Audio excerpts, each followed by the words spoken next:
Bueno, jóvenes, vamos a comenzar porque el tema de hoy es muy largo.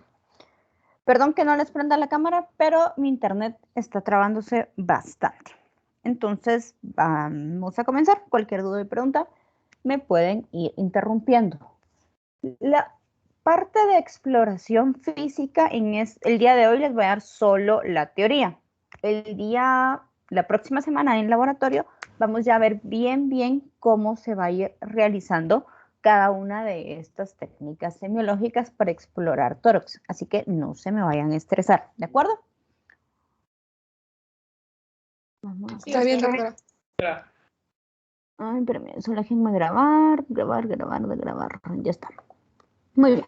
Entonces, el sistema respiratorio tiene como función principal, pues, darnos el oxígeno necesario para nuestro sistema, ¿verdad? Y también va a ayudar a la eliminación de lo que es el CO2 o el dióxido de carbono. Nuestro sistema respiratorio está formado por diferentes órganos, desde las fosas nasales, pues hasta los bronquios y los alvéolos. O sea, es bastante grande, bastante amplio. Por ejemplo, lo que es las fosas nasales, la nasofaringe, y las vellosidades nasales son las encargadas de filtrar el aire que entra, o sea, que llegue sin polvo, sin suciedad, ¿de acuerdo? Hacia nuestros pulmones y sobre todo de calentarlo. Luego están formados nuestros pulmones. Tenemos un pulmón derecho y un pulmón izquierdo. Solo es de mencionar que el pulmón derecho pues va a tener 3 lóbulos y el izquierdo únicamente 2. Y está formado por la tráquea y los bronquios, que la tráquea pues es todo el sistema que nos va a llevar el aire desde la boca, desde la nariz, hacia los pulmones. Entonces, ¿qué más vamos a ver en el sistema respiratorio? Que tenemos 2 músculos principales para ayudarnos al proceso de la respiración. El más importante es el músculo del diafragma, porque el diafragma nos va a ayudar a elevarse y a contraerse durante la inhalación o la exhalación, dependiendo de lo que estemos haciendo. Como por ejemplo, miremos el esquema de los niños. Las líneas moradas, donde están las flechitas azules, eso es el diafragma. Bueno, entonces, cuando respiramos aire o inhalamos, el diafragma va a descender, dándole más espacio a sus pulmones para que capten el aire. Cuando sacamos el aire o exhalamos, el diafragma sube o se contrae, eso está como apretando los pulmones para que saque el aire, ¿de acuerdo? Esa es la función principal del diafragma. Luego tenemos los músculos intercostales. Esto los podemos dividir en externos e internos. En general, los músculos intercostales lo que nos van a ayudar es a ver y vamos a estar modificando los diámetros anteroposteriores del tórax. O sea, va a ayudar básicamente a la expansión torácica y a la contracción del tórax para que salga y entre el aire. Eso es un así repaso general de lo que es la anatomía y la fisiología de este sistema. ¿Dudas, preguntas con este apartado? No, doctora, solo únicamente que Pati me dijo que se le fue la luz en su casa. Ok, cuando regrese que se conecte, si no, pues que mire su clase, que me mande un correo. Bueno. Gracias. Perdón, un chico me habló. ¿Alguien me habló? Fue un hombre. Bueno, términos médicos importantes que recordarnos en esta sección. Los principales es la taquipnea. La taquipnea es aumento de la respiración mayor a 20 respiraciones por minuto, ¿de acuerdo? Este valor se los estoy dando en un paciente adulto, ¿sí? La eupnea, que es una respiración normal, ¿de acuerdo? Va a ir de 16 a 19 respiraciones por minuto. La bradipnea son menor a 12 respiraciones minuto. Y la apnea es el cese o la suspensión de la respiración. Hay distintos tipos de apneas. La apnea va a depender de qué la produce, la edad en la que se produce y el momento en la que se produce. Por ejemplo, está la apnea primaria, que está generalmente secundaria a un trauma cráneoencefálico.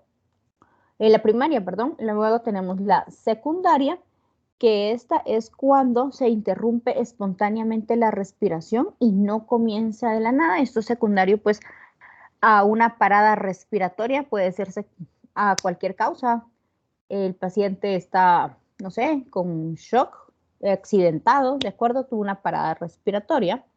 La apnea refleja. Ustedes entran a un lugar donde acaban de fumigar, echar algún irritante, echar cloro, no sé, con el simple hecho, y inhalan esos vapores o esos olores y el cuerpo involuntariamente y reflejo hace ese corte momentáneo de la respiración para que ustedes no sigan aspirando eso.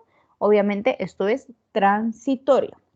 Luego está la apnea del sueño, que se produce pues durante el sueño y esto se da más que todo en personas obesas. Luego tenemos la apnea del recién nacido, que ocurre en los recién nacidos, la mayoría de ellos también durante su fase de sueño. Y por último, la respiración apneústica, es aquellas cuando nosotros inspiramos muy largo y no dejamos o no exhalamos tan rápido. Esa es también un momento de apnea, porque recuerden que la respiración está dada por la inspiración y la expiración. Doctora, disculpe. Dime. En la apnea del sueño del recién nacido, ahí es donde normalmente los bebés se mueren porque sí. Correcto, hacen apneas.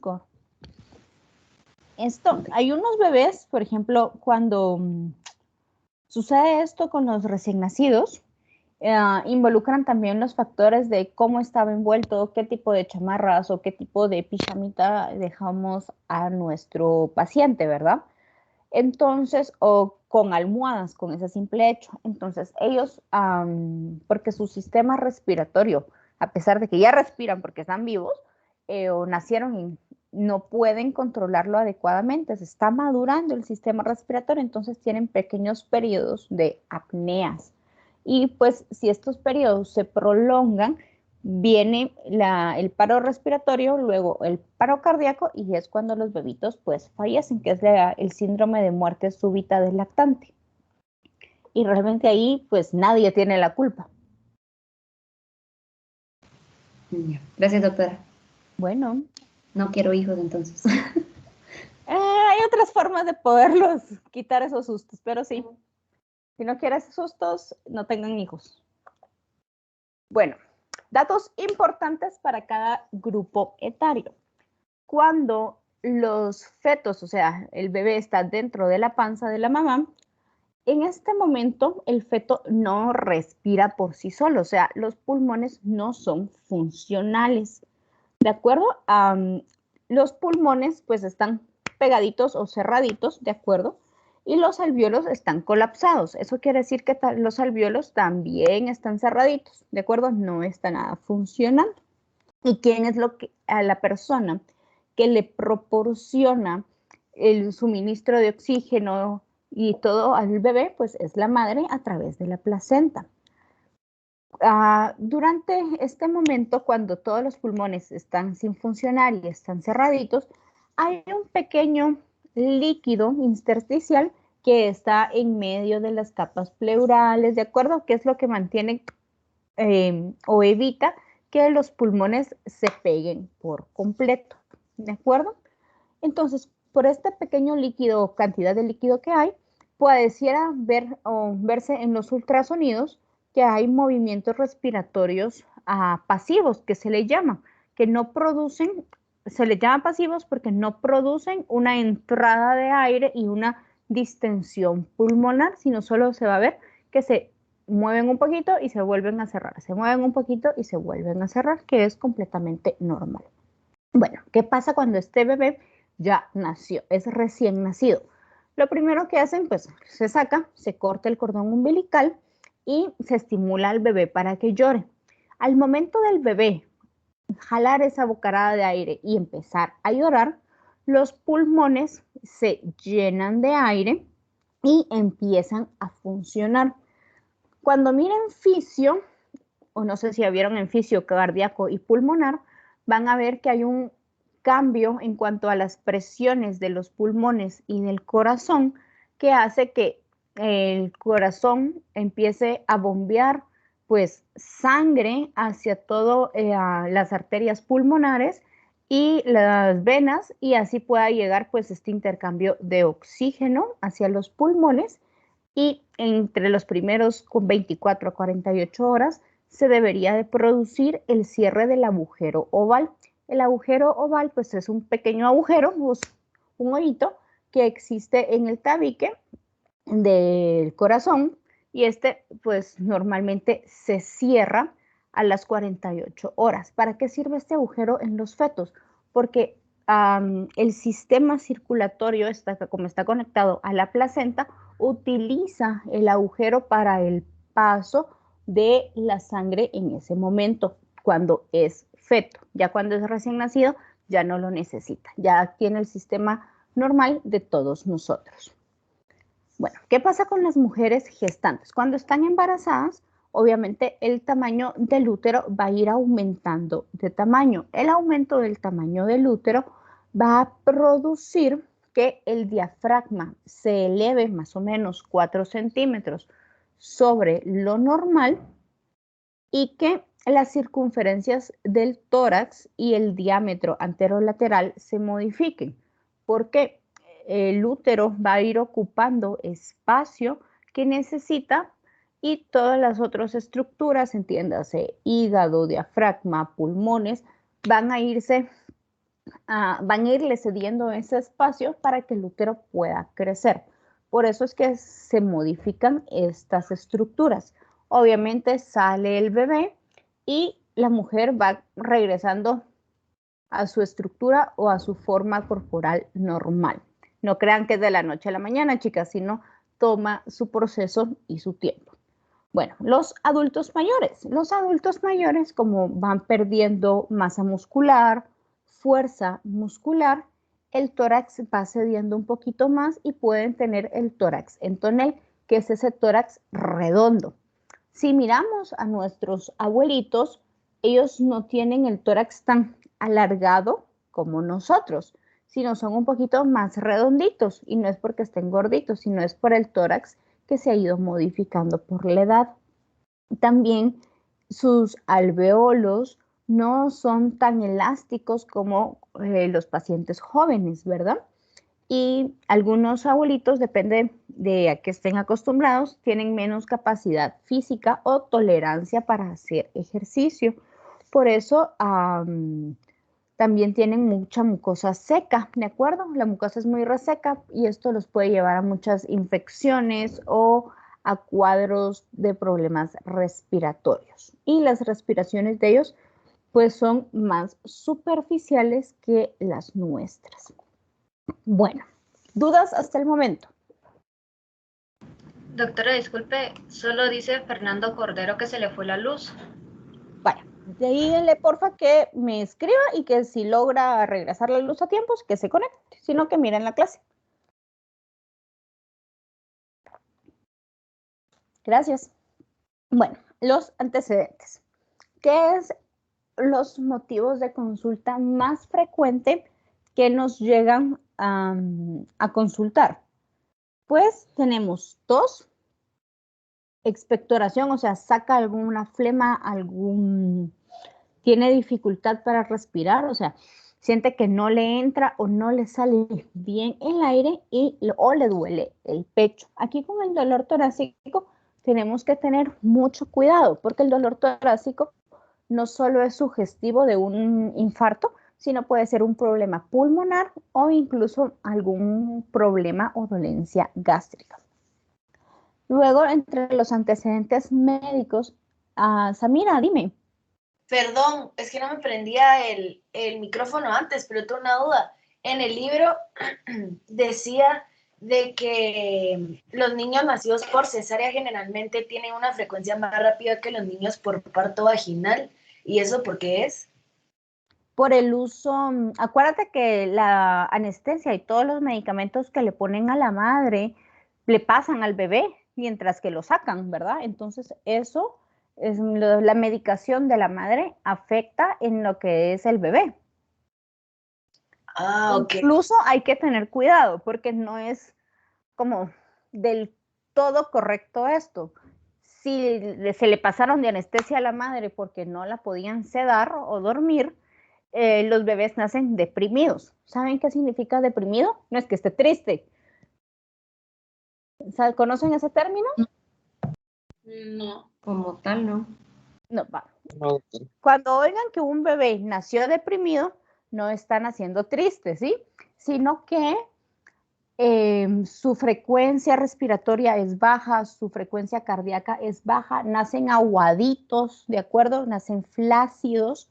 Entonces, eso se refiere que están deprimidos. Estos bebés, pues, depende del grado que sea, pueden únicamente solo necesitar oxígeno en canulita y estimularlos bastante y salen adelante mientras se le pasa el efecto de los analgésicos, o incluso hay unos que nacen muy, muy deprimidos que ya necesitan una ventilación, o sea, que se les coloque el tubo orotraqueal y se conecten a una máquina para poder reaccionar. Esto es casos extremos, sucede más cuando deben de colocar a la madre bajo anestesia general. Casos muy extremos como por ejemplo la madre sufrió un accidente de carro y está con varias heridas y es una emergencia operarla. ¿Qué más? ¿Qué más? La madre está con preeclampsia y es una emergencia. De acuerdo en esos casos. En los casos de las epidurales, que es la anestesia que se pone a través de la columna, no sucede tanto. ¿De acuerdo? Es más común que los niños nazcan completamente normales. Pero sí, es por el estrés a los que se somete al bebé durante la cirugía, por eso son los cambios tanto en frecuencia cardíaca como respiratoria e incluso en el estado o nivel de conciencia de su bebé. ¿Te solucioné tu duda, Samira? Sí, muchas gracias. Muy bien, sigamos pues. Bueno, nos tocan antecedentes médicos. Entre los antecedentes médicos relacionados al tema son traumas en lo que es tórax, cirugías de tórax o de corazón, niveles de oxígeno, si por algún motivo sus niveles son muy bajos o él se las ha estado midiendo, si ha padecido o tiene enfermedades crónicas, entiendes, hipertensión, diabetes, asma, enfisema pulmonar, rinitis alérgica. Si se ha hecho alguna prueba diagnóstica, como por ejemplo los famosos prick tests para ver a qué uno es alérgico, eso puede entrar acá. Y las inmunizaciones o el esquema también de vacunación. Antecedentes familiares, ¿de qué ha estado enferma nuestras familias? Pues tuberculosis, fibrosis quística, TB significa tuberculosis, FQ, fibrosis quística, ¿oyeron? Efisema, asma, alergias, algún problema neoplásico a nivel pulmonar, ¿de acuerdo? Y por último, entre los personales y sociales, igual tienen que ver a qué se dedica, en qué trabaja, cómo es la casa, si fuma y si fuma tabaco o si fuma algún otro tipo de drogas, si sufre de infecciones a repetición o estado expuesto a algo, ¿de acuerdo? Nutrición, viajes y mascotas. Es importante el empleo porque no es lo mismo, ¿qué les puedo decir yo? Una secretaria que trabaja todo el día en una oficina a un albañil, por ejemplo. ¿Cuáles serían las diferencias entre el albañil y el trabajo de la secretaria para hablar de un problema respiratorio? Luisa. Que está expuesto a químicos o a otro tipo de, como por ejemplo el cemento, que trabajan con ese tipo de cosas, o a suciedad y así. Correcto. Mientras que el trabajo de la secretaria, pues no corre tantos riesgos como el que está expuesto a muchas sustancias. José Pablo. Sí, yo pensaba lo mismo, solo que también al estar expuestos los albañiles más como al exterior o en las calles, por ejemplo, no solo se exponen al cemento, como decía Karen, sino también a la tierra, al polvo, entonces creo que también podría causar daño pulmonar. Correcto. Ujú. Todo eso pues va a ir causando problemas pulmonares. Lourdes, dime.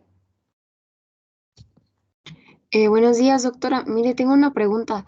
En los antecedentes familiares también decía la dermatitis atópica, pero no entiendo cómo esta dermatitis tiene que ver con, o sea, por qué es importante. Porque sí sé que aparecen en los primeros años de vida, o sea, en la niñez, Ok, pero no sé por qué es importante.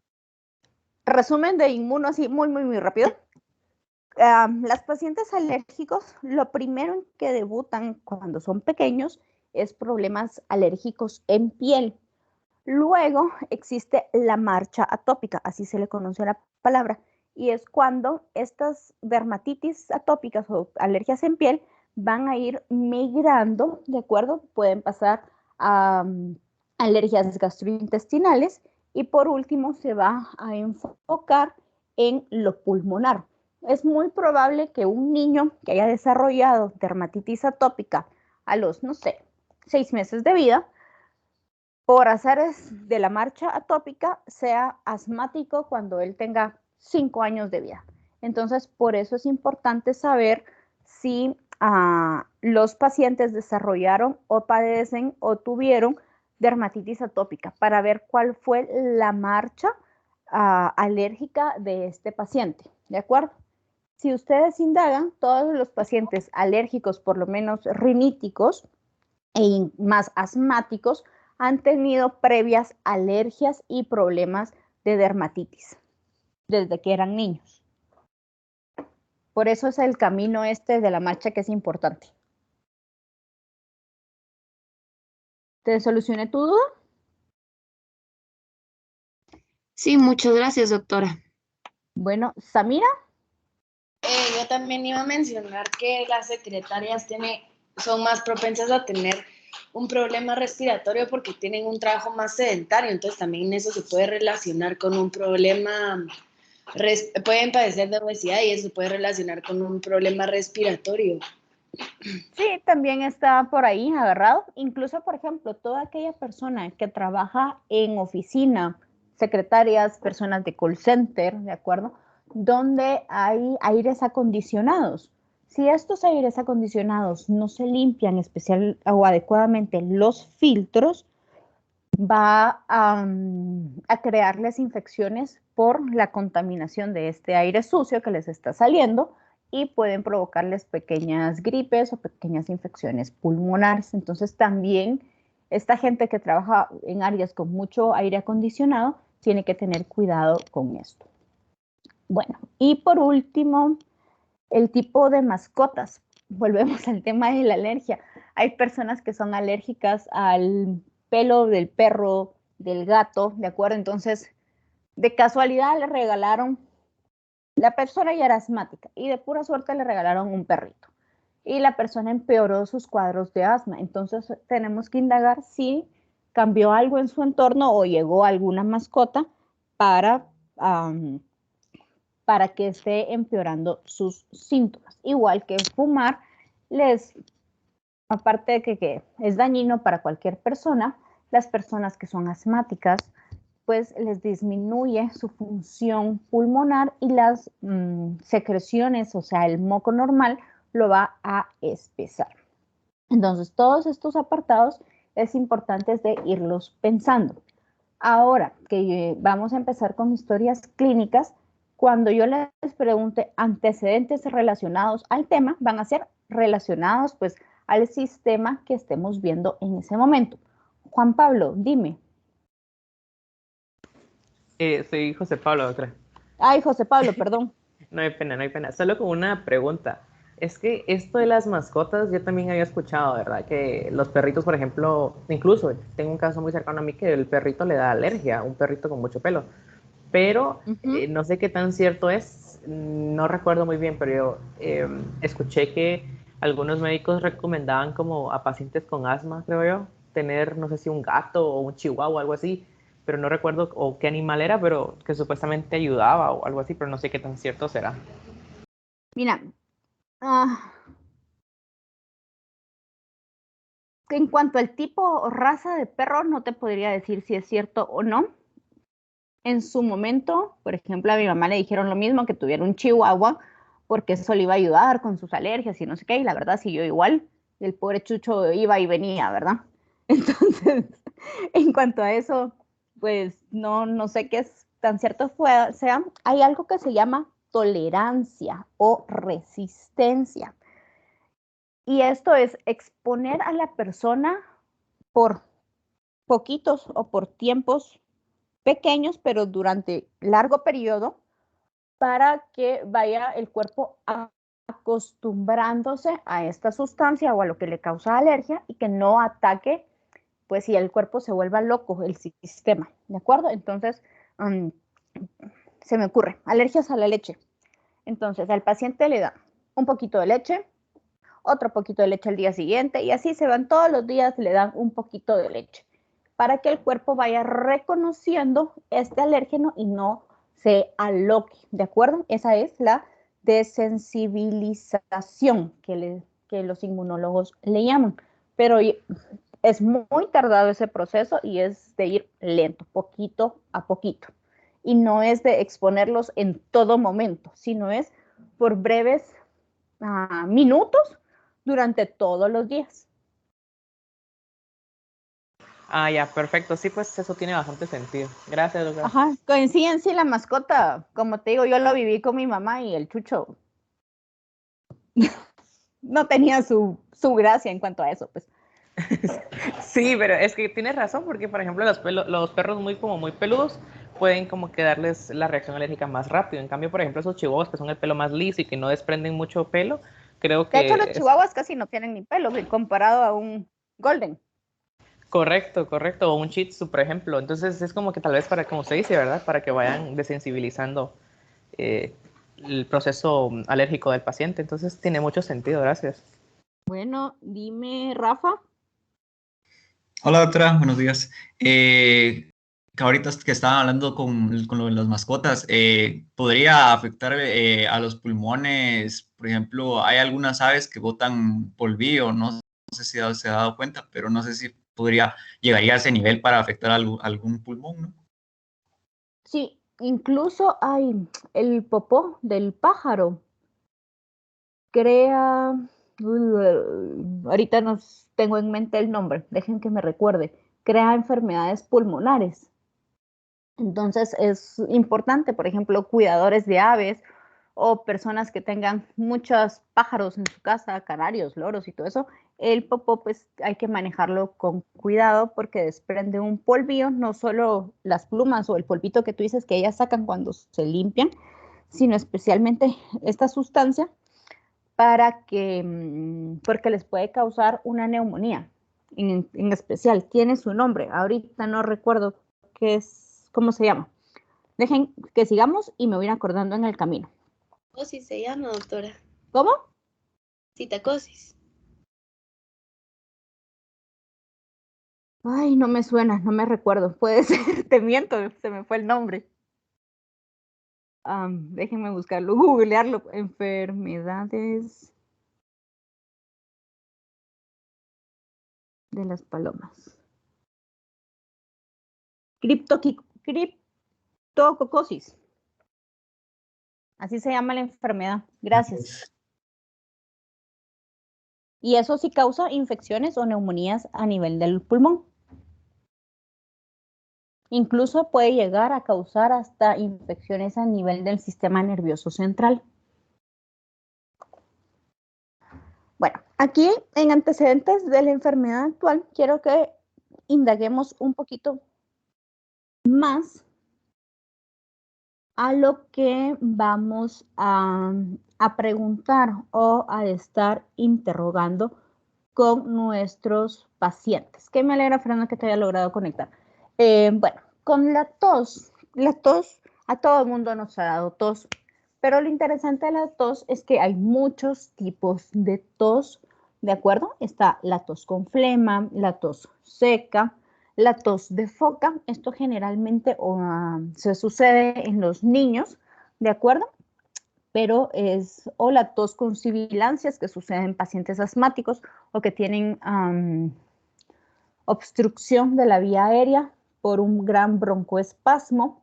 Van a encontrar que cada vez que tose, al final de esta tos se oye un pitido. Este pitido es audible, incluso ustedes estando sentados enfrente de su paciente.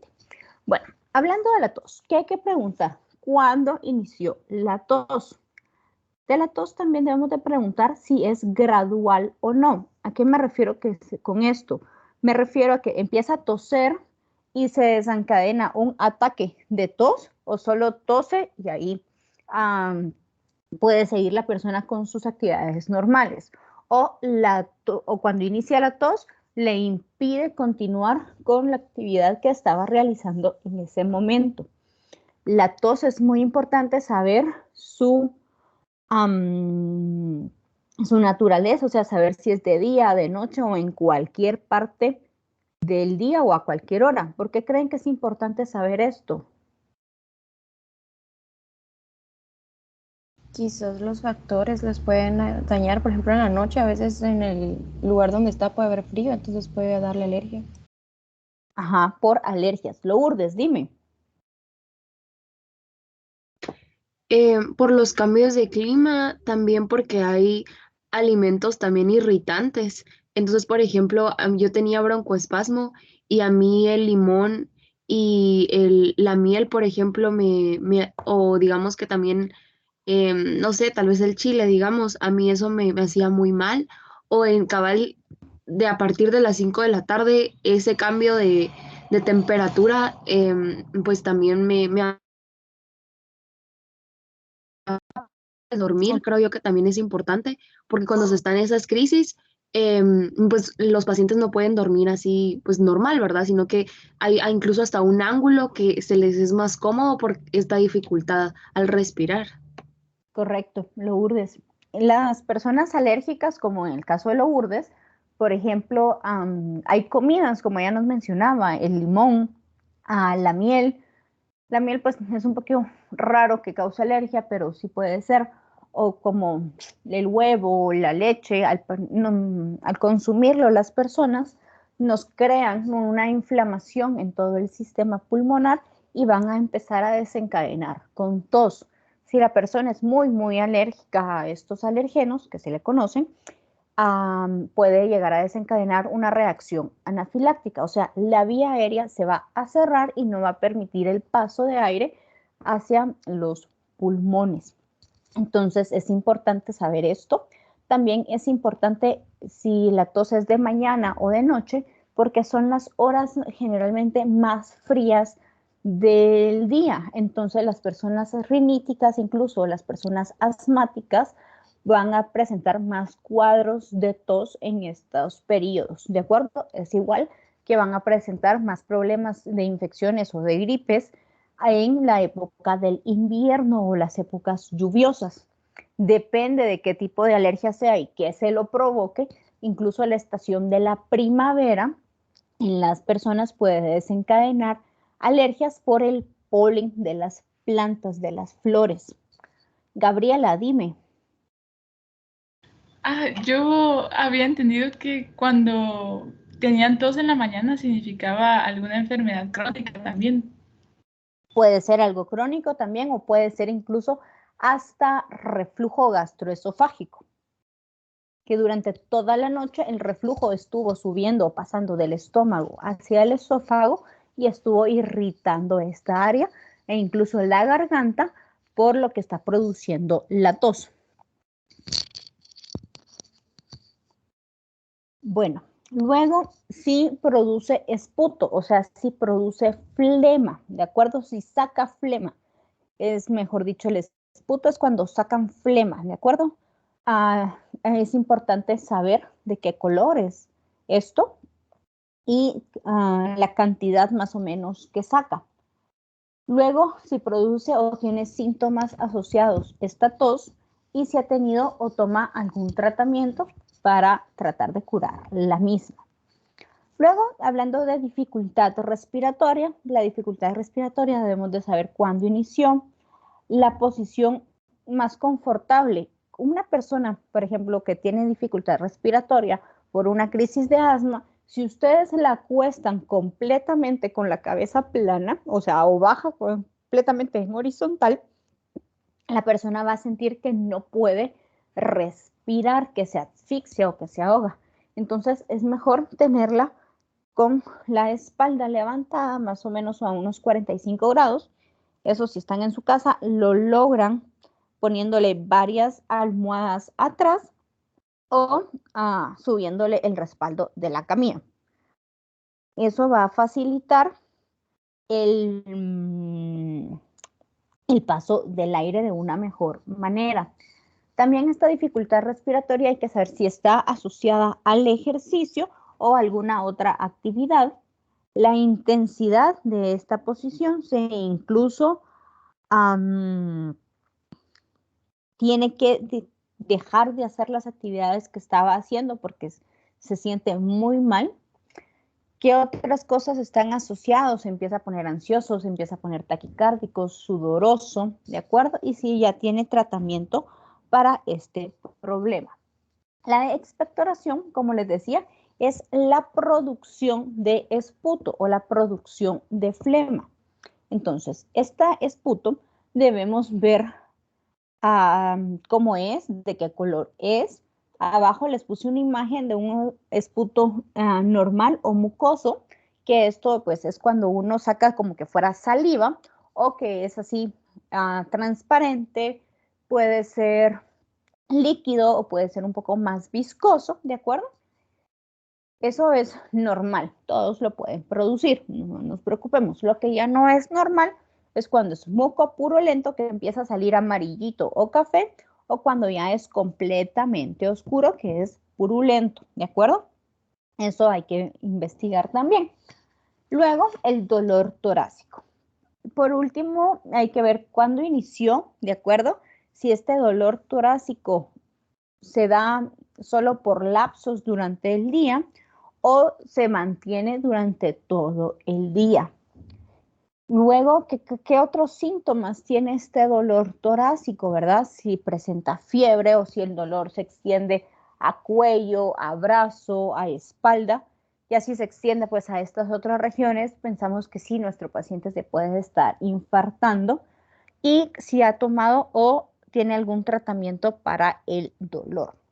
Con el dolor torácico es muy interesante porque no solo puede ser secundario a un problema cardíaco, sino puede ser también secundario a una masa a nivel pulmonar, a una consolidación o a una neumonía, o incluso puede ser secundario a un problema de reflujo gastroesofágico. Cuando el ácido del estómago, o sea, el ácido gástrico, sube a través del esófago, va quemando o irritando y esto puede dar dolor torácico y confundir a las personas. O incluso un mal movimiento que ustedes hayan hecho al momento de hacer ejercicios o una mala fuerza puede provocar dolor torácico por contracción de los músculos. Bueno, ¿qué vamos a preguntar? Esos temas que vimos ahorita son preguntas generales que haríamos a cualquier paciente. Ahora, enfocándonos en los distintos grupos etarios, ¿qué es importante saber? Niños y lactantes, ¿en qué peso nació? ¿Cuál fue su peso, verdad? Especialmente nos debemos de preocupar si un niño fue de bajo peso al nacer. Los recién nacidos no tosen. Si está tosiendo, algo está pasando con ese recién nacido. Puede tener algún problema respiratorio.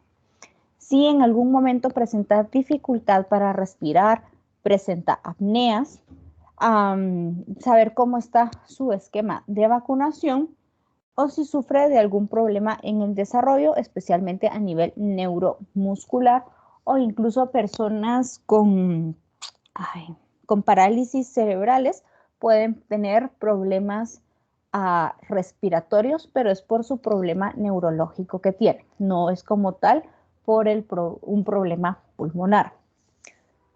Con las mujeres gestantes, pues solo hay que ver si hace actividad física o no, si ha padecido de infecciones respiratorias durante el embarazo y ver el tamaño del abdomen. Generalmente las mujeres en el primer trimestre del embarazo no van a tener tanto dificultad respiratoria como es en el tercer trimestre. Y esto es porque ya en el tercer trimestre el abdomen es más grande y comprime más las estructuras y cuesta que las pacientes pues respiren.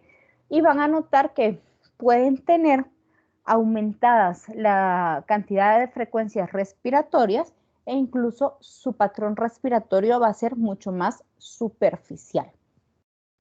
Y con los adultos mayores, infecciones recurrentes, si requiere o necesita oxígeno en algún momento, si el clima los afecta, generalmente a ellos el frío, mucha lluvia, mucha humedad, pues les da infecciones pulmonares o gripes más fácilmente. Ha tenido algún problema para tragar o deglutir, consumo de tabaco, tos y si está produciendo esputo. Estos serían todo en cuanto a los antecedentes y a la historia clínica. ¿Dudas, preguntas, chicos?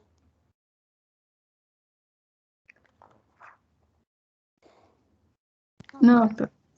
Perdón que voy un poquito rápido, No. pero la clase de hoy es larga. Bueno, ahora en este diagrama vamos a ver las 4 técnicas semiológicas generales que hacemos para evaluar el sistema respiratorio. El orden correcto para evaluarlas sería inspección, luego palpación, percusión y de último auscultación.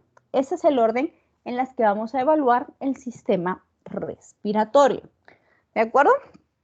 Van a ver que este orden puede cambiar un poquito dependiendo de si su paciente es un paciente pediátrico, si es un niño o depende de por qué esté llegando su paciente. ¿De acuerdo? Bueno, cuando evaluamos el sistema respiratorio, durante la inspección, o sea, usamos nuestros ojos para ver el tórax del paciente, tenemos que ver la cara anterior, o sea, el pecho, tenemos que ver la cara posterior o la espalda y los laterales, ¿de acuerdo? O sea, abajo de los brazos o de las axilas. Todas estas áreas se investigan en una mirada rapidita para ver lesiones, deformidades, masas, cicatrices. Por ejemplo, si es un paciente que ha sido acuchillado, ¿sí? En el tórax, tenemos que ver el área donde fue acuchillado, ¿de acuerdo? La profundidad, la longitud, si el cuchillo atravesó hacia el otro lado, ¿de acuerdo? Pero todo esto tiene que ser rápido. Si estamos viendo un paciente que llega solo a consulta de seguimiento por la gripe que tenía, igual la exploración torácica es bastante fácil en este sentido. Bueno, ¿en qué nos tenemos que fijar en el tórax? Pues miramos el tamaño del tórax, que sea proporcional al resto del cuerpo e idealmente sacamos el diámetro antero-posterior. Luego miramos la forma del tórax, normalmente es alargado, ¿de acuerdo? Miramos que sea simétrico y que no esté usando músculos intercostales o músculos accesorios. Los músculos accesorios son los de las costillas, los intercostales. ¿Cómo se va a ver que una paciente está usando este tipo de músculos? Es porque cuando vez que respira, se le van a marcar de más las costillas. En la apófisis xifoides se va a ver más pronunciada la respiración o se va a hacer un agujerito, igual que en la escotadura yugular. ¿De acuerdo? Vamos a ver que se pronuncia más la respiración y se va a ver la estructura ósea. Esto quiere decir que la persona pues tiene problemas para respirar. El color de la piel es importante que el color sea simétrico y en la inspección de color no solo miramos el tórax, sino nos tenemos que ir a ver labios y nos tenemos que ir a ver manos en busca de palidez o cianosis. ¿Se recuerdan qué era el término cianosis? Sí, coloración azul. Azul o púrpura. Ajá, coloración azulácea o púrpura. Bueno, después del color tenemos que ver la forma de las costillas, si son más prominentes o no.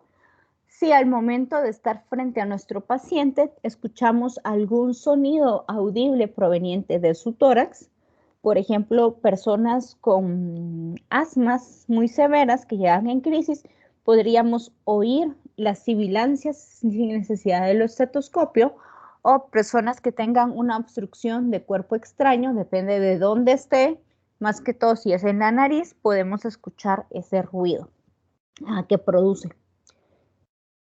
Eso es todo lo que vamos a evaluar, las características durante la inspección. Recuerden que para la inspección el tórax tiene que estar descubierto y su paciente tiene que estar idealmente sentado. Si es una emergencia, pues su paciente va a estar en camilla y de acuerdo, y depende del grado de la emergencia, va a ser la velocidad en la que ustedes hagan esta inspección. Bueno, luego vamos a pasar a la palpación. Para la palpación necesitamos nuestras manos. Idealmente que las manos estén a una temperatura agradable, o sea que no estemos demasiado frío cuando toquemos a nuestro paciente. ¿Qué otras cosas evaluamos durante la palpación? La expansión torácica, miramos el frémito táctil y buscamos crepitaciones. Eso es todo durante la palpación. Luego vamos a pasar a la percusión. Recuerden que la percusión hay de manera directa e indirecta. ¿Y cuándo vamos a realizar percusión? Pues cuando queremos ver el movimiento diafragmático, cuando queremos escuchar el ruido que producen nuestros pulmones, si es resonante o no, ¿de acuerdo? Para eso usamos la percusión. Y por último, la auscultación. Para la auscultación vamos a necesitar de nuestro estetoscopio. Si es un paciente pediátrico, pues un estetoscopio pediátrico, y si es de adulto, un estetoscopio para adulto. Al momento de realizar la auscultación, vamos a escuchar los ruidos pulmonares. En este momento no sabemos si van a ser normales o anormales, pero tenemos que escuchar los ruidos buscando la duración de este sonido, buscando su intensidad y su tono, para decir es un crepitante, es una sibilancia, es un estertor. Y por último, vamos a buscar la resonancia vocal. Bueno, en esta gráfica o en este diagrama son cada una de las cosas que tenemos que evaluar en cada uno de los apartados para que lo tomen en cuenta, por favor. Bueno, vamos a iniciar con la inspección. La inspección del tórax, como les decía, se hace con el paciente sentado, sin ropa. Vamos a buscar la forma, la simetría, el diámetro anteroposterior del tórax y vamos a buscar también nuestras estructuras o marcas topográficas, como por ejemplo la clavícula, las costillas, el esternón. ¿Miran el puntero? ¿Perdón? No, doctora. No, doctora. No, todavía no. puntero. ¿Ahora? ¿Un puntito rojo? sí, ya se ve. Entonces vamos a buscar lo que es todo el esternón, ¿verdad? Las clavículas y nuestras costillas. Es importante que aprendamos o empecemos ustedes este fin de semana a tocar cada una de las costillas de su cuerpo para poderlas ir distinguiendo. Tenemos la clavícula, luego vamos a tener la unión de lo que es el esternón, ¿de acuerdo? Desde esta parte del esternón va a salir lo que es la primera costilla. Tóquense todos, ahorita traten de localizar. Su primera costilla está justo debajo de la clavícula. ¿Listo? ¿Lo lograron? Va. Sí. Si van un dedo, dejen un dedo puesto en ese y utilicen en esa costilla y utilicen el otro dedo y lo ponen a la par. ¿Qué sienten? ¿Sienten durito o sienten algo suave, como que se les hundió su dedo? Suavecito. Suave.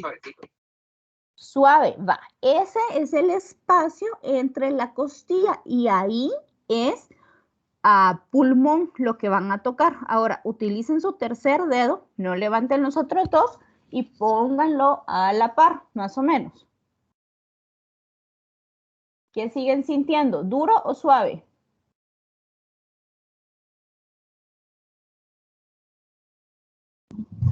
Duro.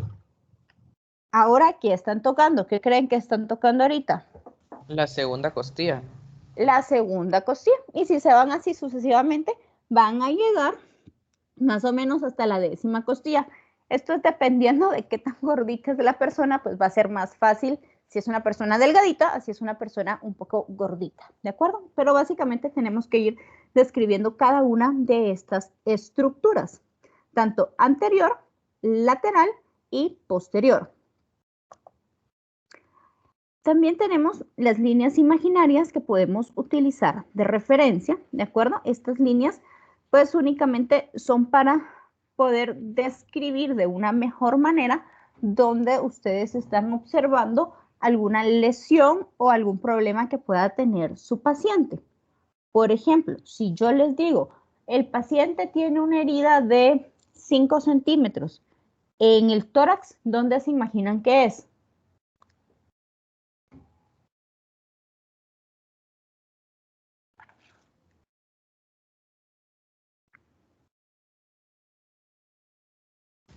Personalmente creo que en el tórax me podría imaginar en cualquier parte de la caja torácica, o sea, ya sea anterior, posterior o lateral. O sea, podría ser en cualquier lado, ¿verdad? Pero si yo te digo, presenta una herida de 5 centímetros sobre la línea medio clavicular derecha. Ahora, ¿dónde se imagina? En medio entre el esternón y entre la línea axilar. Ok, pero todavía pueden ser unos que se imaginaron más arriba y otros más abajo. No estamos aclarando nada, ¿verdad? Pero ahora si yo les digo, presenta una herida de 5 centímetros en la línea medio clavicular derecha a la altura de la 4ª costilla. Ahora ya todos nos imaginamos la misma posición.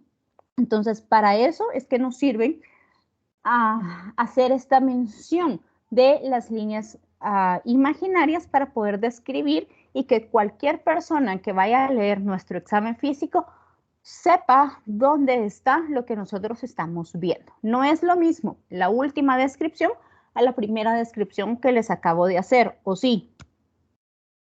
No.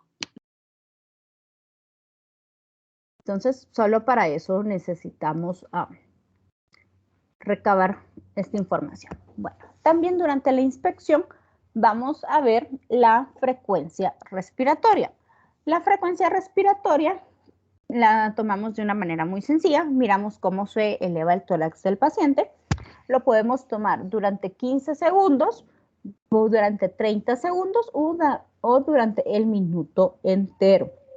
Si es por 15 segundos, lo tenemos que multiplicar por 4. Si es durante 30 segundos, lo tenemos que multiplicar por 2 para siempre dar la respuesta en un minuto. ¿De acuerdo? Cuando Doctora, dime. Perdón, ¿podría volver a repetir eso? Ok.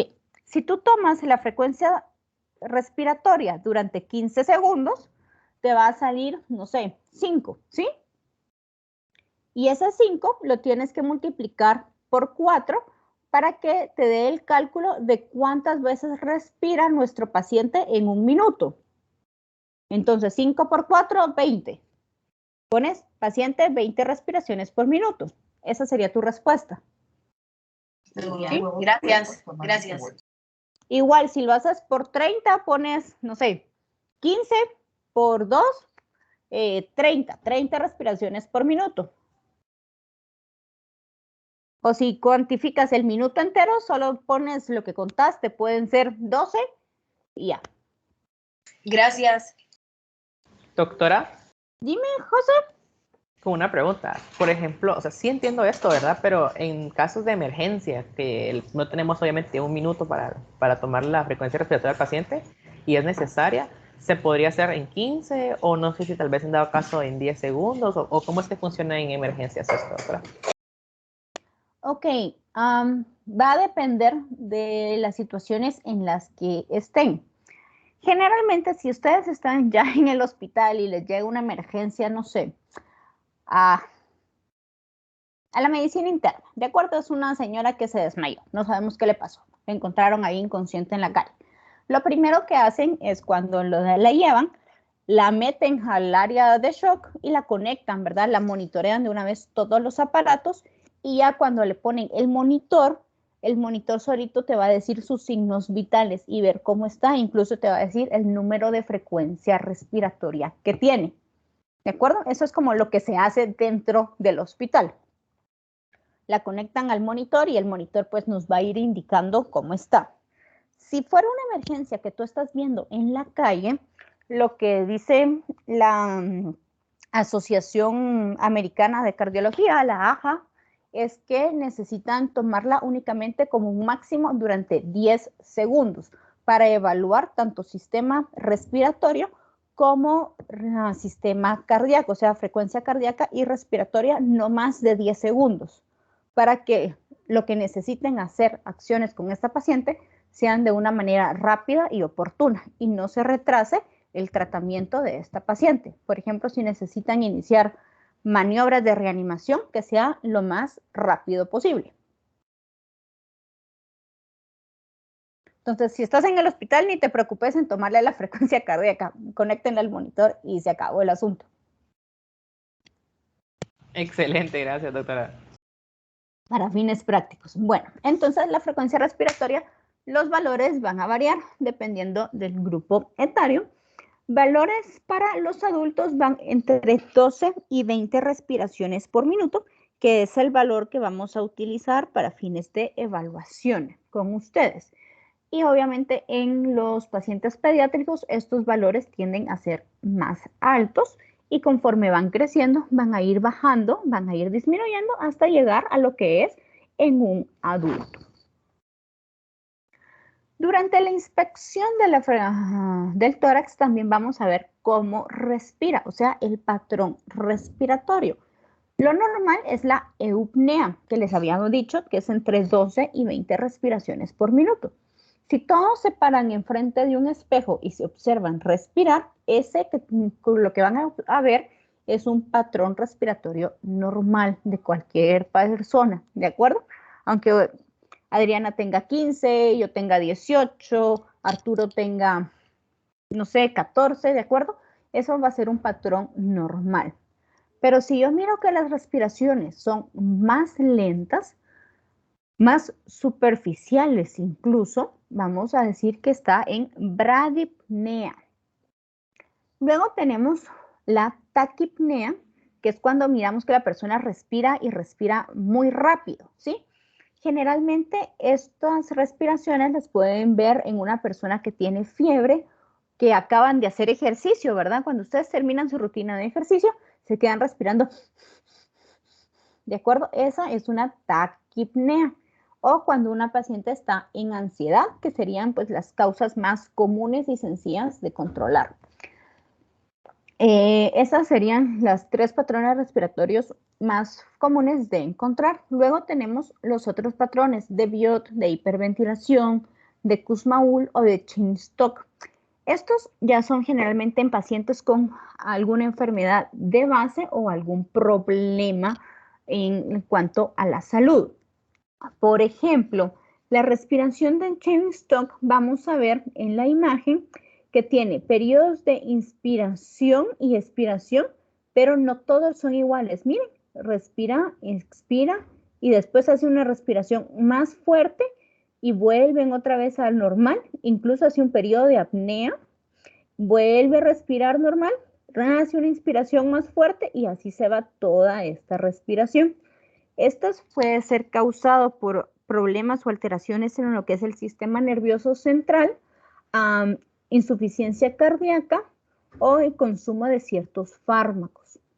La respiración de Biot, que es la que tenemos aquí arriba, esta respiración es una respiración irregular y también hay periodos de apnea. Si se dan cuenta es irregular en todo momento, deja de respirar. Irregular, irregular, deja de respirar, ¿sí?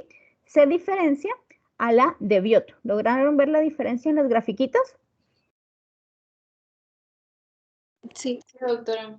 Va, ahora Sí. la de hiperventilación. La de hiperventilación va a estar dada por el aumento de la frecuencia respiratoria y aumento en la profundidad. Esto va a hacer que las personas no liberen adecuadamente el CO2 y se pueden llegar incluso hasta desmayar por estar hiperventilando.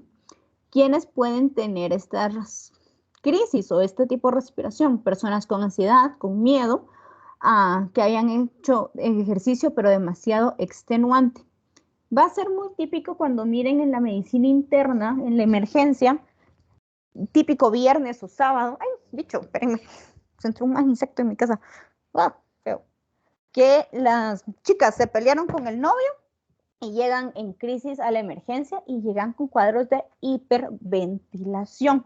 Entonces llegan alteradas, con frecuencia cardíaca alta y respirando de esta manera. Lo más importante es tratar de calmar a su paciente, incluso las ponen a respirar dentro de una bolsa para ayudar a que el CO2 se vuelva a juntar y no se lave tan rápido y no se les vaya a desmayar su paciente, ¿de acuerdo? Y por último tenemos la respiración acidótica o de Kussmaul. Este tipo de respiración es rápida, profunda y de una manera regular. Es muy parecida a la de hiperventilación, solo que la de hiperventilación es más frecuente, o sea, es más rápida que la de Kussmaul o la acidótica. Y la diferencia principal es que esta está dada por una acidosis metabólica, o sea, un problema más que todo de enfermedad, ¿de acuerdo? Esta es únicamente la persona está en demasiado estrés o en un ataque de pánico. ¿Entendimos patrones respiratorios? Sí, doctora. Sí, doctora. Sí, doctora. Bueno, pasamos a la palpación. La palpación, vamos a tocar con nuestras manos el tórax del paciente, tanto cara anterior, posterior y lateral, en busca de alguna pulsación anormal, en busca de protrusiones, o sea, de bultos o de excavaciones, de hundimientos, alguna masa o crepitantes. Las crepitaciones o crepitantes son como que cuando ustedes sienten burbujitas, ¿de acuerdo? Y esto se da porque el aire se está escapando, ¿de acuerdo? De los pulmones o hay una infección por bacterias aerobias y están produciendo gas. Bueno, durante la palpación tenemos diferentes técnicas. Tenemos la palpación de la expansión torácica. Lo podemos hacer de 3 formas, ¿de acuerdo? Lo más convencional es como la imagen que está aquí en el recuadro negro. Ponemos a nuestro paciente sentado, la cabeza flexionada hacia abajo, los lados a la par, y nosotros vamos a colocar nuestros pulgares sobre la 10ª vértebra, ¿de acuerdo? Torácica, y le pedimos al paciente que realice una expansión. Vamos a ver cómo nuestros dedos se separan, ¿de acuerdo? Esto es lo normal y lo esperado. También lo podemos hacer en la parte superior o de los ápices. Colocamos nuestras manos sobre las clavículas del paciente y la parte de nuestros pulgares sobre C7 y le pedimos al paciente que respire. Tenemos que ver una leve separación de lo que son nuestros pulgares y tenemos que sentir la elevación. Lo mismo podemos hacer de manera anterior, pero sobre la apéndice xifoides, colocamos nuestros pulgares justo debajo y le pedimos al paciente que respire. Vamos a ver una pequeña separación en cada una de ellas. Esto es para evaluar la expansión torácica. Podemos ver que tenemos que ver que sea simétrica, ¿de acuerdo? Si no es simétrica, si un lado expande y el otro no, o sea, si solo de un lado se les mueve su dedito y del otro no, algo está pasando con el pulmón de donde no se está expandiendo. O sea, No se está llenando de aire ese lado. Algo está pasando. Luego vamos a evaluar el Doctora. fremi. Dime. Disculpe, solo tenía una duda. Si apnea y hipopnea es lo mismo. No. Apnea es dejaste de respirar. Ah, ya. ¿Sí? Y la Sí. hipo es que esté respirando más despacio o más lento de lo normal. Ah, va, gracias. Bueno, el frémito táctil. El frémito táctil podemos usar la palma de nuestras manos, especialmente de nuestros dedos, o el dorso de nuestra mano, como miramos en cada una de estas imágenes. Y para esto le tenemos que pedir a nuestro paciente que hable o que diga el famoso 33, que diga Mickey, dependiendo de la edad que tenga nuestro paciente. Y tenemos que sentir en nuestras manos la vibración que va a producir esa palabra, ¿de acuerdo? Podemos tener 3 resultados, o 4 mejor dicho, que sí la sintamos, o que no la sintamos. Cuando no la sentimos, tenemos que pensar en que puede haber un problema de engrosamiento de la pared pulmonar, podemos tener caso de efisema o que hay un exceso de aire en el paciente. Cuando sentimos de más esta vibración, vamos a pensar que puede ser causada por una masa, especialmente de contenido líquido. Recuerden que va a ser más fácil que se transmita la vibración. O si está disminuido, algún problema de consolidación pulmonar, o sea, hay algo duro que no va a estar permitiendo que la vibración llegue hacia nosotros. Luego tenemos que palpar la tráquea. La tráquea la palpamos con nuestros 2 pulgares y tenemos que evaluar que esté básicamente en la línea media, no sentir masas, no sentir protrusiones al momento de evaluarla. Bueno, eso es en cuanto a palpación. ¿Dudas de la palpación? Yo tengo una, doctora, en la Dime. consolidación pulmonar, ¿nos podría dar un ejemplo, por favor? Por una neumonía, las neumonías severas pueden causar este tipo de problemas, que hay una consolidación pulmonar.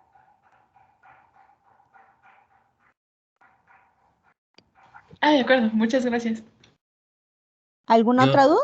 Sí, doctora, tenía otra duda. Por ejemplo, en pacientes gorditos, o sea, por ejemplo, me costó encontrar mucho las costillas. ¿Qué técnica nos recomienda? Palpar y palpar y palpar. No hay nada más. Pero, o sea, ¿tiene que ser con mucha presión o con una presión así? Porque a mí me da miedo aplicar mucha presión, ¿verdad? Porque No te vas a fracturar, fijo, no te preocupes. Ajá. Sí tienen que hacer más presión de lo normal, por ejemplo, que en alguien que es muy flaquito o delgadito, para lograr sentir. Sí necesitas delimitar bien cada una de las costillas para cuando vayamos a percutir, percutas sobre el área pulmonar y no percutas sobre hueso. Ah, ya, muchas gracias. Entonces sí lo puedes hacer. Tú solo no te puedes fracturar una costilla, así que no te preocupes. Tendría que ser un impacto demasiado fuerte para fracturarte, así que te puedes seguir palpando, sin pena. Gracias, doctora. Bueno, ¿dudas? ¿Preguntas? Todo claro, doctora. Bueno, ya casi vamos a terminar, chicos, es que este tema es larguísimo. Seguimos con percusión. La percusión, pues, es producir el sonido por medio de un golpe. Esto lo podemos realizar de manera directa, que sería con todo nuestro puño, o lo podemos realizar de manera indirecta, o sea, ponemos un dedo nuestro sobre el paciente y sobre ese dedo percutimos con la otra mano. Entonces, todos ahorita localicen su esternón, por favor. Pongan un dedo sobre su esternón y con la otra van a golpearlo. ¿Qué sonido escuchan? Con sonido como seco. deberíamos de escuchar, como cuando tocamos la puerta de una casa. ¿Lo lograron identificar? Sí. Sí, doctora. Ahora, por favor, váyanse al primer espacio intercostal, o sea, el espacio que queda entre la costilla 1 y la costilla 2, donde sintieron que era más aguadito.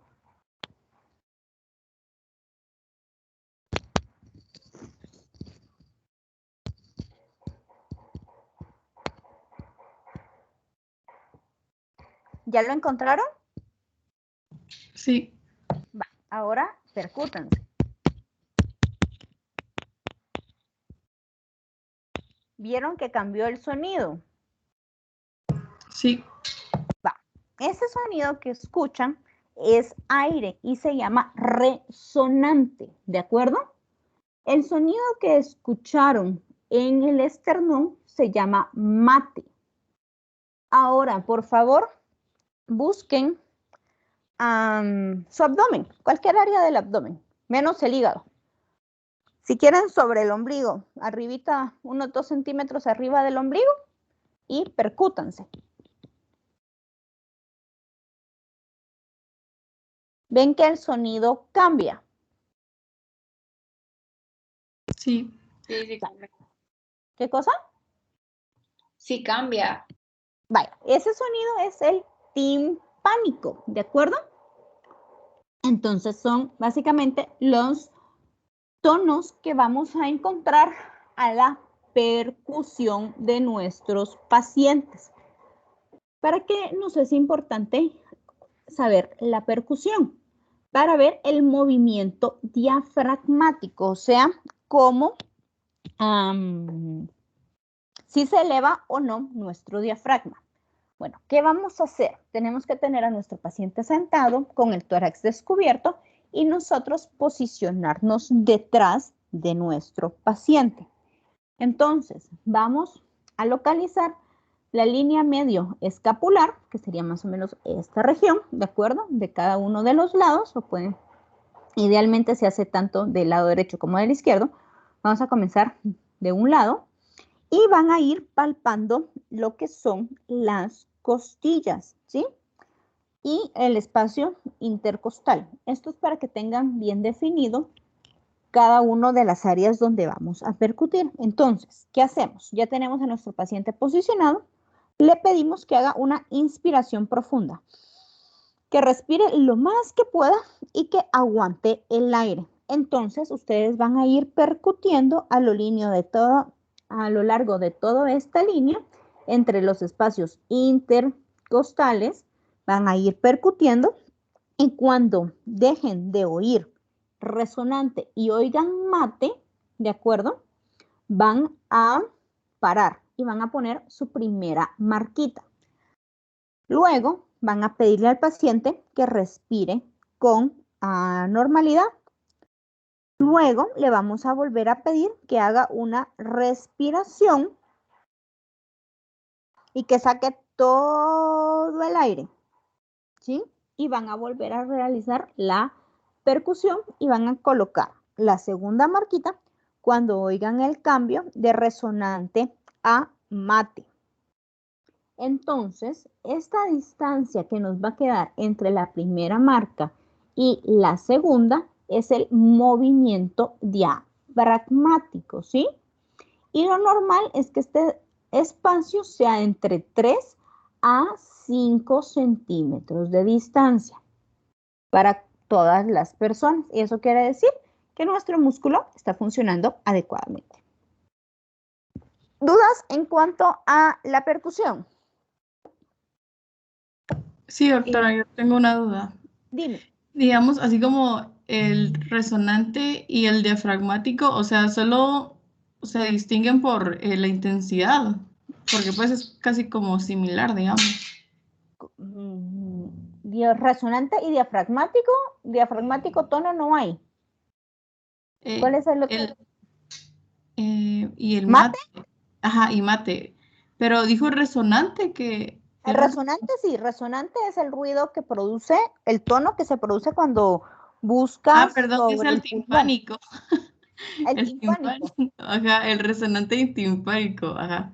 Ajá, va a diferenciarse porque el timpánico va a ser similar a cuando uno toca un tambor, ¿sí? Sí. Mientras que el resonante va a ser cuando tú tocas algo, no sé, ¿cómo les digo? Algo que está vacío, un trasto sin tapadera, algo hueco, ¿de acuerdo? Que Ya. retona, que saca como eco. Ah, ok. Ah, ya entendí. Gracias. Entonces, mini tarea para la próxima semana. Percutan a alguien en su familia, percútanle sobre el esternón, sobre la clavícula y busquen los espacios intercostales, ¿de acuerdo? Y traten de percutir. Y por último, buscan el espacio de la cámara gástrica. La cámara gástrica les va a quedar debajo del borde costal izquierdo, ¿de acuerdo?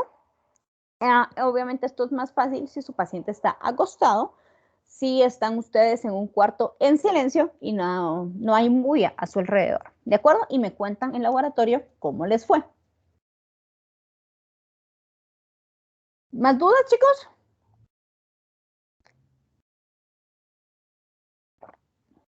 Doctora, Dime. es que, bueno, a mí personalmente siempre me ha costado un poco con la percusión, pero mi duda es, cuando hacemos percusión indirecta, entonces el dedo que se encuentra sobre la piel del paciente, ¿hace presión o solo es colocado? Esa es mi Solo duda. es colocado. Y Déjenme ver si mi cámara responde. Ok, gracias.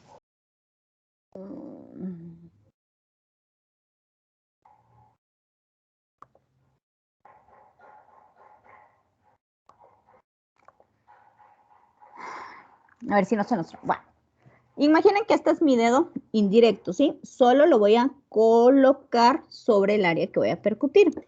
Y con mi otro índice voy a realizar la percusión.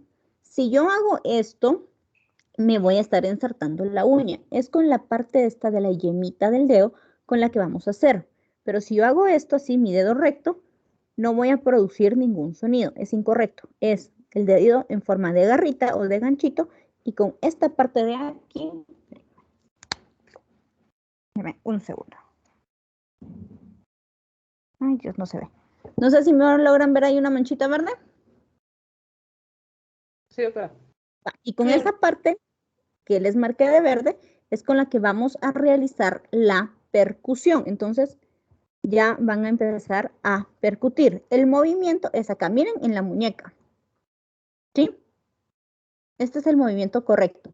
Si ustedes tiran todo el brazo y hacen esto, no estamos haciendo nada, solo es acá. Y si ustedes solo mueven el dedo, tampoco estamos haciendo nada, es aquí, en la muñeca. ¿De acuerdo?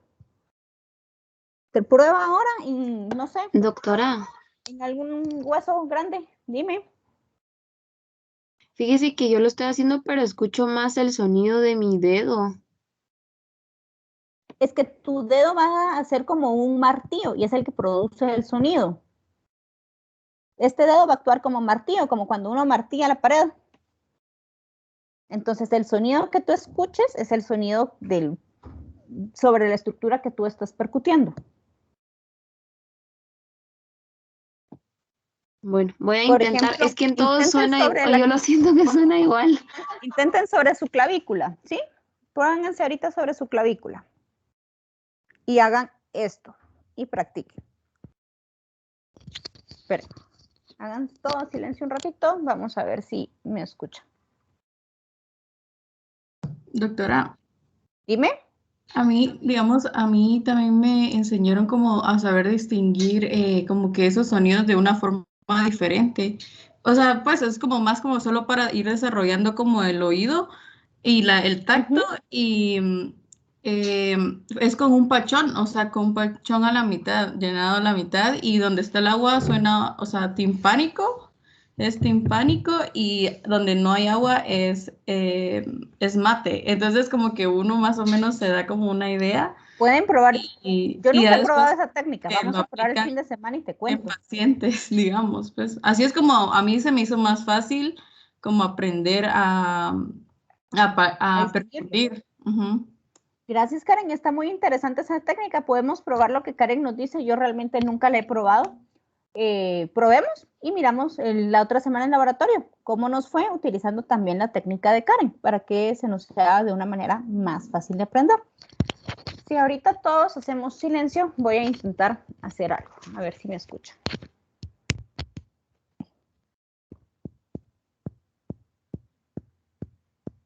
¿Oyen? Sí, mate Sí, sería se ahí. escucha, ese es Sí. mate. Va, ese es mi hueso, ¿sí? Ahora, ay, espérense pues. Miren lo que hago por ustedes.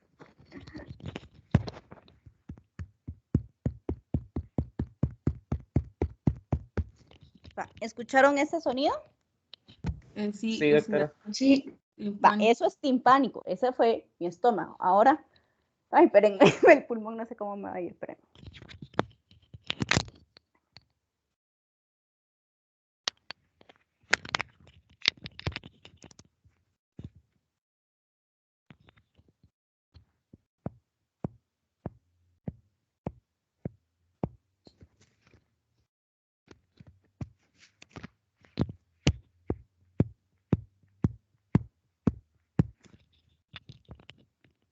¿Lograron escuchar el último? Sí, sí, doctora. Sí, se escuchaba más suavecito. Ese es el resonante, ese era mi pulmón. ¿De acuerdo? Entonces, así son los sonidos que ustedes tienen que lograr producir en su paciente o en ustedes mismos, ¿de acuerdo? ¿Y cómo lo van a hacer? Con práctica, chicos, no se estresen. Práctica, práctica, práctica. Agarren a su familia ahorita durante el fin de semana para empezar a percutir. Bueno, vamos a pasar a la auscultación. La auscultación se requiere pues del estetoscopio y vamos a realizar la auscultación tanto anterior como posterior. En el esquema de acá abajo están rotulados 1, 2, 3, 4, 5 y 6, que son las áreas que tenemos que auscultarlo, ¿de acuerdo? Si auscultamos sobre el esternón, no van a escuchar nada. Lo recomendable es utilizar la línea medio clavicular para realizar la auscultación. La auscultación, lo ideal es que se haga primero un campo pulmonar y luego el otro, para que puedan comparar un lado con el otro. Luego bajan un poco más, realizan la comparación bilateral y así sucesivamente se van. Y esto es para comparar, porque si ustedes escuchan primero un lado y después se pasan al otro, ya nos puede ser que ya no se recuerden cómo sonaba el segundo espacio que oyeron, ¿de acuerdo? Para poderlo comparar. Entonces les va a dar confusión. Recuerden que es en horizontal. En la parte posterior hacemos exactamente lo mismo, solo que tenemos que tener cuidado de no hacerlo sobre la columna vertebral o sobre las escápulas. Para esto tenemos que tener a nuestro paciente sentado con la cabeza inclinada hacia abajo y pedirle que se abrace. Entonces, al hacer esto, va a abrir un poco las escápulas para poder realizar la auscultación. De igual manera, es comparativa un lado con el otro. También, si esta es la forma más habitual, si no, lo que podemos hacer es pedirle al paciente que eleve los brazos y que se ponga igual hacia adelante, y esto nos va a ayudar para lo que es el lado lateral, para la auscultación. El esquema de arriba es únicamente para que logren visualizar que no es sobre la costilla que auscultamos, sino es entre costilla y costilla que tenemos que ir evaluando. ¿Sí?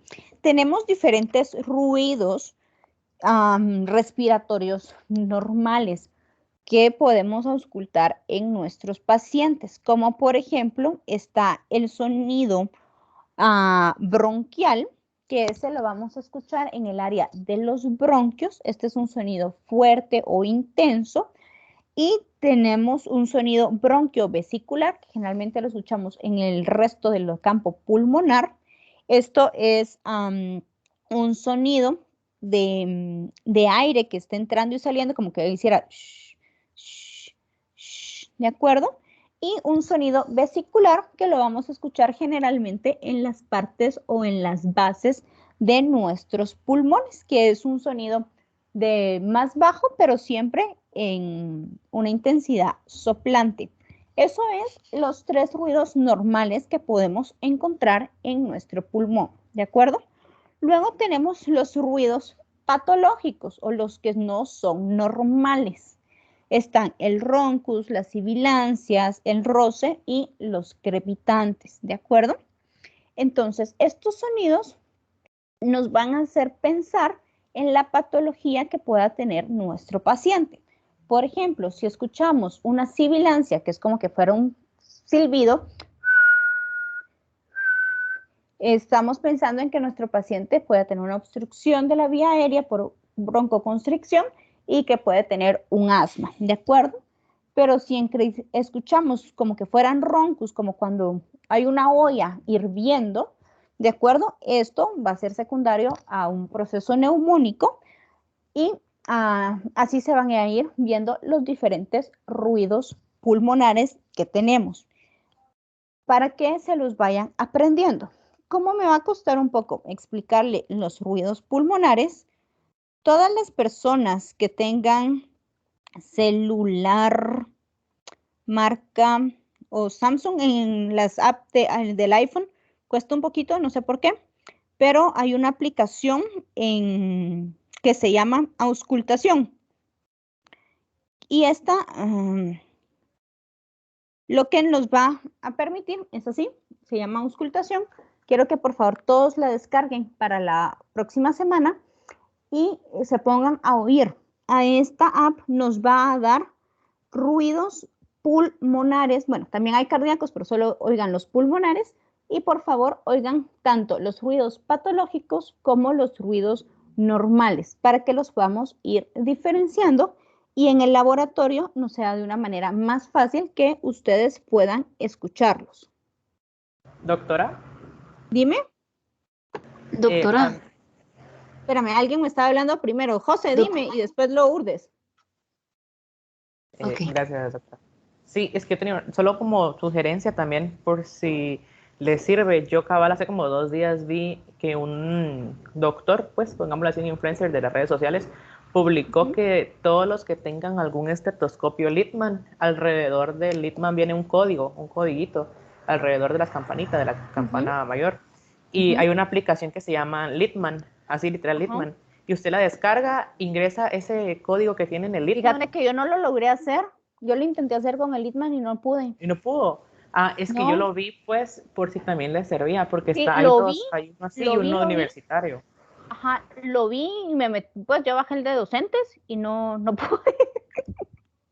Y es que yo, bueno, yo bajé, yo no he probado, la verdad, lo bajé. Si de ustedes hecho, lo intentan anoche. y lo logran, nos comparten el contacto. O no sé si se puedan descargar lo que ellos manden, pero nos lo comparten. Voy a probar y cualquier cosa, pues le cuento en laboratorio. Perfecto. Me parece. Pues igual los demás si quieren intentar, pues ya saben. Sí. Vaya, por ejemplo, aquí en esta aplicación les voy a poner el sonido de una sibilancia. Oigan. ¿Vieron? Esa es una sibilancia, que es un ruido patológico o normal. Patológico. Ahora vamos a ver una respiración vesicular.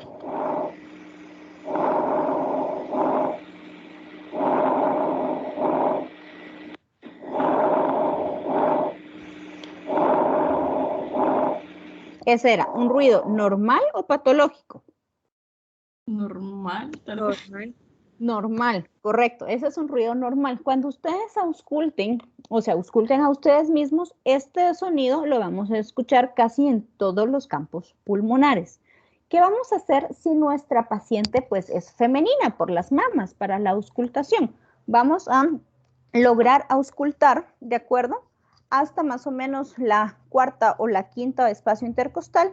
Luego pueden correr la mama de su paciente o subir la mama de su paciente para poder seguir auscultando. Si ustedes ponen el estetoscopio sobre el seno, no van a escuchar nada. Así que hay que desplazarlo un poquito. Le pueden decir a su paciente, mira, por favor, ¿se puede mover o levantar un poco el pecho? Y ya ustedes auscultan. Dime, Suseli.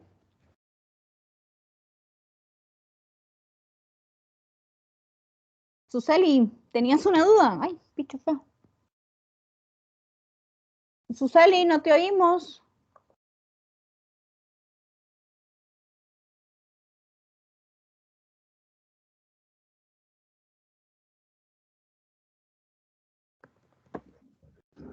Doctora, Dime. solo yo le tenía la aplicación es la que tiene de icono como una gráfica. Sí, que es un fondo azul y que tiene unas como linitas para arriba, como que fuera trazo de patrón blanco. Ajá. Ajá, Va. esa es Perfecto. Gracias, doctora. bajen la versión gratuita que básicamente para lo que nos va a servir a nosotros con la gratuita llenamos casi todos los sonidos. No se vayan a estar poniendo a pagar la aplicación, no es cara. La vi que no era cara, pero igual la gratuita nos sirve. Bueno, eso es en cuanto a la auscultación. Y este es otro esquema para que recordemos los lugares tanto posteriores como laterales y anteriores en los que vamos a auscultar. La secuencia de auscultación es la misma en cualquier paciente. Lo que cambia es el tamaño de nuestro estetoscopio. Hay estetoscopios para neonatos, hay estetoscopios para niños y hay estetoscopios para adultos. Y básicamente la diferencia es el tamaño de la campana de cada estetoscopio. Bueno, aquí les puse una clasificación de ruidos patológicos, o sea, ruidos anormales que podemos encontrar y con las correlaciones clínicas, o sea, con las enfermedades más frecuentes que pueden producir estos ruidos. Por ejemplo, el estridor lo vamos a encontrar en enfermedades como problemas con las cuerdas vocales, ¿de acuerdo? Mientras que los crepitantes todavía se dividen más en finos, medios, gruesos o secos y húmedos. Y estos pues depende si es un crepitante seco, lo vamos a ver en enfermedades como el EPOC, mientras que si es un crepitante húmedo, lo vamos a ver en procesos neumónicos. Esta gráfica no se la tienen que aprender, es solo para que vayamos entendiendo que hay diferentes ruidos pulmonares que nos van a producir diferentes enfermedades. Bueno, por último vamos a explorar o a auscultar la resonancia vocal. Para la resonancia vocal utilizamos nuestro estetoscopio en cualquier campo pulmonar y le pedimos al paciente que hable o que diga un nombre, lo que ustedes quieran pedir. Y tenemos que escuchar a través de nuestro estetoscopio las palabras que el paciente está diciendo.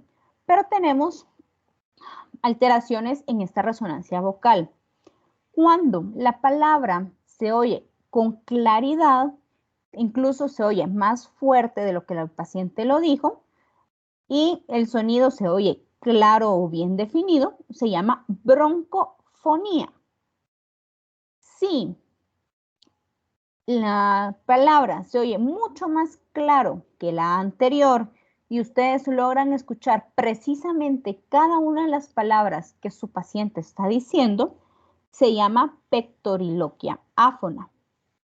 Pero si esta voz ustedes no la entienden, tiene un tono nasal, ¿de acuerdo? Y se oye únicamente más ruido de lo que la claridad de la palabra, se llama egofonía.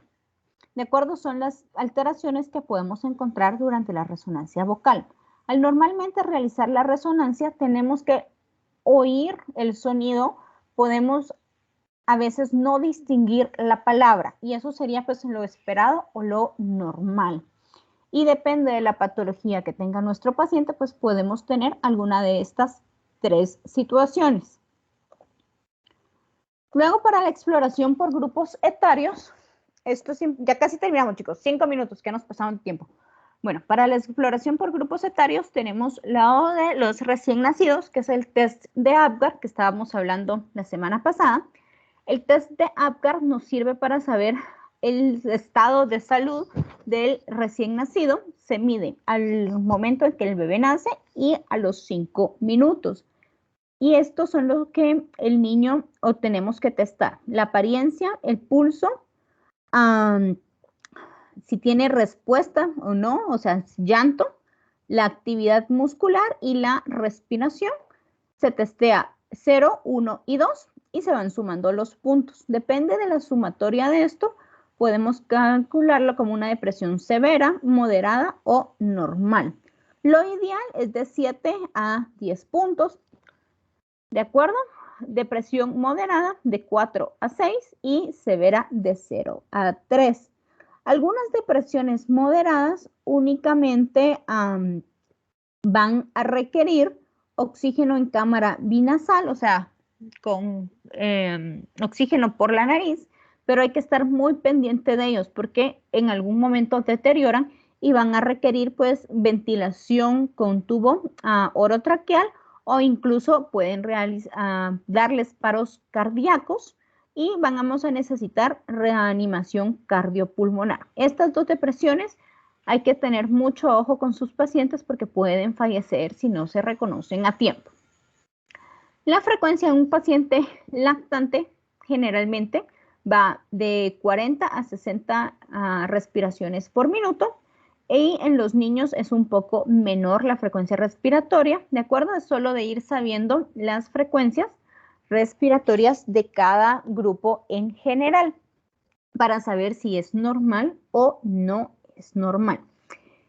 Luego, todo el resto de exploración de inspección, palpación, percusión y auscultación se hace exactamente igual, como ya lo hemos visto.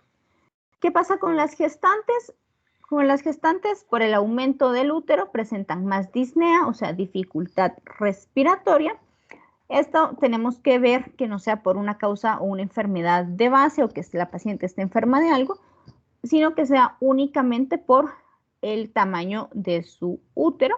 Y si es por esta causa, es completamente normal. La exploración se hace exactamente igual, como ya hemos hablado. Y en los adultos mayores, lo único que vamos a notar diferente es que la expansión torácica va a estar disminuida e incluso los ruidos o los sonidos pulmonares también pueden estar un poco más alterados o disminuidos por los cambios que ellos tienen ya cuando son adultos mayores. Rapidito para que podamos distinguir radiografías de tórax. Bueno, en estas dos imágenes de tórax se mira bonito porque en esta primera tenemos lo que es la imagen de la silueta cardíaca y de los grandes vasos, ¿de acuerdo? ¿Dónde va cada uno de ellos? Y luego tenemos las imágenes de los pulmones. Esto, lo más grisito o blanco que se mira es costilla, y lo que miran negro es pulmón. Ya todo esto es tejido celular subcutáneo y más hueso, ¿de acuerdo? Esto es como estamos nosotros por adentro, cómo es nuestro cuerpo, ¿de acuerdo? Ahí está ya, según primera imagen, solo nos están marcando la silueta cardíaca, nos está marcando la tráquea y nos está marcando las costillas, tanto posteriores como las costillas anteriores, ¿de acuerdo? Para que podamos distinguirla, pero realmente una radiografía la vamos a ver así, como estas 4 de acá abajo. Estas 4 de abajo, si se dan cuenta, son de diferentes pacientes. La primera es de un paciente de 3 meses de edad. La segunda es de un niño de 3 años. La tercera es de un jovencito de 13 años de edad. Y por último es la de un adulto. Todas estas radiografías son completamente normales, tanto a nivel pulmonar como cardíaco. Lo interesante es ver cómo el corazón se va alargando hasta llegar a la posición normal de un adulto y que las costillas, si se dan cuenta, en los primeros pacientitos son un poco más horizontales que ya la de un adulto. Y esto es por la forma del tórax de los bebés, que se recuerdan que era una forma ¿Qué forma tenía el tórax de un bebé? Tonel. Tonel o redonda, correcto.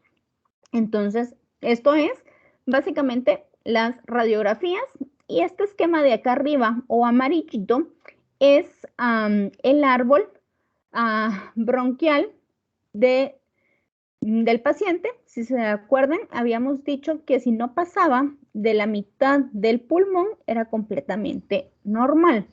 El día de laboratorio les voy a enseñar unas radiografías patológicas solo para que vayamos aprendiendo a ver qué está pasando con nuestros pacientes.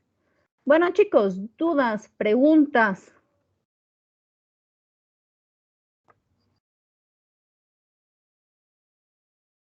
No, doctor. Todo claro.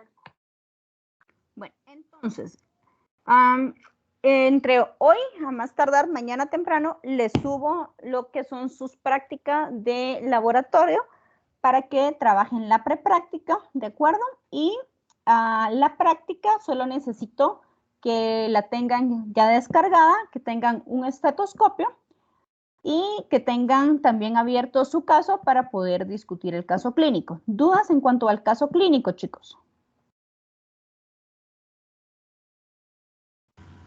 Por el momento no, doctor. Dime, Jorge. Yo lo estuve buscando, pero no sobre qué era la tos cianotizante. No sé si es lo mismo que tosferina o algo así. La tos cianotizante es cuando toses, te pones morado. Sí, es que pensé en poner eso, pero no sabía si era así. Sí, básicamente es eso. Se les pide una tablita de que identifiquen qué pasa con su paciente asmática en diferentes técnicas de exploración, ¿sí?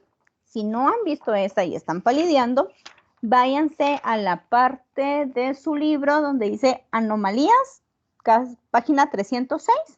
El primer recuerdo habla del asma en cuanto a las diferentes técnicas que acabamos de hablar de inspección, palpación, percusión y inspección. ¿Oyeron? Para que no anden bloqueando ahí. Gracias, doctora. Bueno, técnicas semiológicas.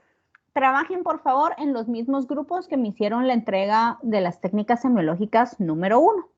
Esta técnica es un poquito larga, así que se las voy a aceptar hasta el día sábado, también a las 8 de la noche. ¿Oyeron?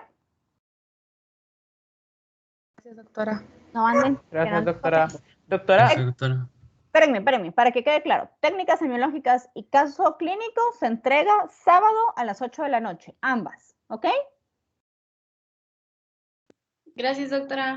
Bueno, Gracias. perfecto. ¿Quién me iba a hablar? Luis, dime. Sí, es que yo estaba viendo la entrega del caso clínico y me parece que no me deja entregar, que está retrasado. Ahorita lo voy a modificar. Déjame verlo y les escribo un ratito. Denme unos 10 minutitos que terminemos. Y ahorita lo miro. Perfecto, doctora, gracias. Bueno. ¿Alguna otra duda, chicos? Feliz día. No, Bueno, si doctora. ya no hay más dudas, se pueden desconectar. Cindy, ¿te puedes quedar un ratito?